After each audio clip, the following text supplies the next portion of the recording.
നമ്മൾ ഈ തിയേറ്ററിലെ horror cinema കാണുമ്പോഴത്തേക്കും പേടിച്ച് പണ്ടാറടങ്ങിയിരിക്കുന്ന ആളുകളെ നമുക്ക് എങ്ങനെ തിരിച്ചറിയാൻ സാധിക്കുമെന്നറിയാമോ? അതായത് ഇവരുടെ ഉള്ളിലെ ഭയം ഉണ്ടല്ലോ, അടുത്തിരിക്കുന്നവർ മറ്റുള്ളവർ ആരും മനസ്സിലാക്കാൻ പാടില്ല. അതിന് വേണ്ടിയിട്ട് ഇവന്മാർ ചില പൊടി നമ്പറുകളൊക്കെ ഇറക്കും. നമ്മുടെ ഈ ഹൊറർ സിനിമയുടെയൊക്കെ ആ ഭംഗി എന്ന് പറഞ്ഞു കഴിഞ്ഞാൽ എന്താ, അതിൻ്റെ ആ സൈലൻസ് ആണ്. സൈലൻ്റ് ആയിട്ടിരിക്കുന്ന സമയത്ത് പെട്ടെന്നൊരു സംഭവം വരിക, അല്ലെങ്കിൽ ഈ BGM ഇങ്ങനെ പതുക്കെ ഇങ്ങനെ കയറി ഇങ്ങനെ വരുമല്ലോ. ഈ ഭാഗത്താണ് ഒരുമാതിരി പേടിക്കാനായിട്ടൊക്കെ ഉള്ളതെന്ന് ഇവന്മാർക്കറിയാം.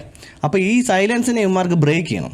അപ്പോൾ ഇവന്മാർ ചെയ്യുന്ന പരിപാടി എന്നാന്ന് വെച്ച് കഴിഞ്ഞാൽ, ഞങ്ങൾ ഓളം വെക്കുവാണേ എന്നുള്ളൊരു മിഥ്യാധാരണ മറ്റുള്ളവർക്ക് വന്നോട്ടെ എന്ന് കണക്ക് കൂട്ടിക്കൊണ്ട് ഇങ്ങനെ ഇരിക്കും. എന്നിട്ട് ഈ സാധനം വരുമ്പോൾ ഇവന്മാർ, മോളെ കൊച്ചേ അങ്ങോട്ട് പോയില്ലടി, പ്രേതം വരും പിടിക്കും, അവിടെ ഇരുന്നോ കുഞ്ഞെ മോളെ, ഓടല്ലേ പിടിക്കും, ഭേദം വരും ഇങ്ങനെയുള്ള ചില കോമഡി ഐറ്റംസൊക്കെ വിടും. സത്യത്തിൽ ഇവന്മാർ കോമഡി അല്ല ശരിക്കും. ഇവന്മാർ ആ പാവങ്ങൾ പേടിച്ചിട്ടാണ്, അമിതമായിട്ടുള്ള പേടിയാണ്.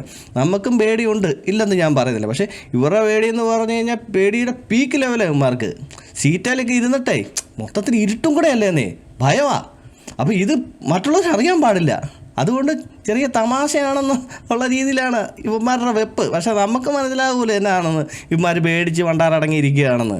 അതുകൊണ്ട് നിങ്ങളോട് ദയവ് ചെയ്ത് പറയുകയാണ്, നിങ്ങൾക്ക് പേടിയാണെങ്കിൽ ഒന്ന് മിണ്ടാതിരിക്കുക, അല്ലെങ്കിൽ കണ്ണടച്ചെങ്കിലും ഇരിക്കുക. കണ്ണടച്ചിരുന്നു ചെവിക്കകത്ത് വേണമെങ്കിൽ മറ്റേ ഈ കൊച്ചു പിള്ളേർ ഈ പടക്കം പൊട്ടിക്കുമ്പോഴത്തേക്ക് ഇങ്ങനെ പേടി മാറാൻ വേണ്ടി ഇങ്ങനെ കൊച്ചൊക്കെ ആയിരിക്കാൻ വേണ്ടി ഇങ്ങനെ ചെവിക്കകത്ത് ഇങ്ങനെ വിരലിടുമല്ലേ എന്ന് പറഞ്ഞാൽ അങ്ങനെ ഇട്ടിട്ട് ഇങ്ങനെ കണ്ണടച്ചങ്ങോട്ട് ഇരുന്നിക്കേ.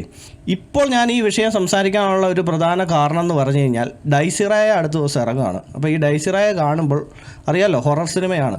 ഈ ഹൊറർ സിനിമയുടെ ഇടയ്ക്ക് ഇതുപോലുള്ള കുറേ ആളുകൾ വന്ന് അവിടെ കിടന്ന് ബഹളം വെക്കാൻ സാധ്യതയുണ്ട്. അപ്പോൾ അങ്ങനെയുള്ള ആളുകളോട് ഞാൻ ദയവ് ചെയ്ത് അപേക്ഷിക്കുകയാണ്, നമുക്ക് അപേക്ഷിക്കാനല്ലേ പറ്റുള്ളൂ, നിങ്ങൾ ദയവ് ചെയ്തൊന്ന് ഇങ്ങനെയുള്ള ശബ്ദവീചികളൊന്നും പുറപ്പെടുവിക്കാതെ ഞാൻ പറഞ്ഞ പോലെ ഒന്നെങ്കിൽ കണ്ണടച്ചിരിക്കുക, അല്ലെങ്കിൽ ചെവി പൂട്ടിയിരിക്കുക.